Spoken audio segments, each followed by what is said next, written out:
Welcome back. સમાચારોમાં આગળ વધીશું. નવસારીમાં પાસના પૈસા વસૂલી કરી અને ગરબા બંધ કરાતાની સાથે જ વિવાદ છેડાયો છે, જેમાં ફ્યુઝન એસી ડોમ નવરાત્રી આયોજનમાં આ ગૂંચમાં પડ્યું છે.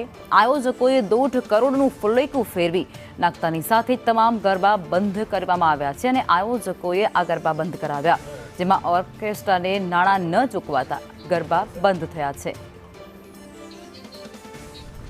સંવાદદાતા રાજન જોડાઈ ચૂક્યા છે. વધુ વિગતો રાજન આપવાના છે. જી રાજન, કઈ પ્રકારની સ્થિતિ અને લોકોએ શું માંગ? જી બિલકુલ લખમાં સમગ્ર મામલાની અંદર જો આપને વિગતો જણાવું તો નવસારીના એસી ડોમની અંદર ફ્યુઝન નવરાત્રીનું આયોજન કરવામાં આવ્યું હતું, જે નવરાત્રી છેલ્લા દિવસે ગોંચમાં પડી હતી. જોકે હજી 2 દિવસ નવરાત્રી ચાલવાની હતી, એટલે કે આજે પણ નવરાત્રીનું ગરબાનું આયોજન થનાર હતું.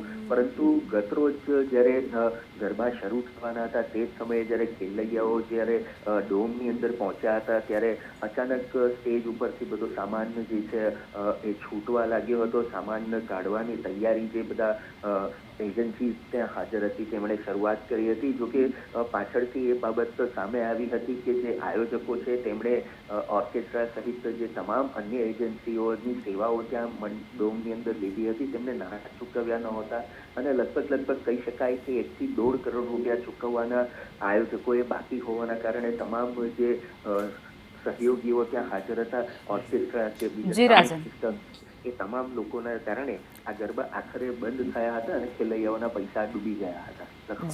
જી રાજન, આપ જોડાયા તે બદલ આપનો આભાર.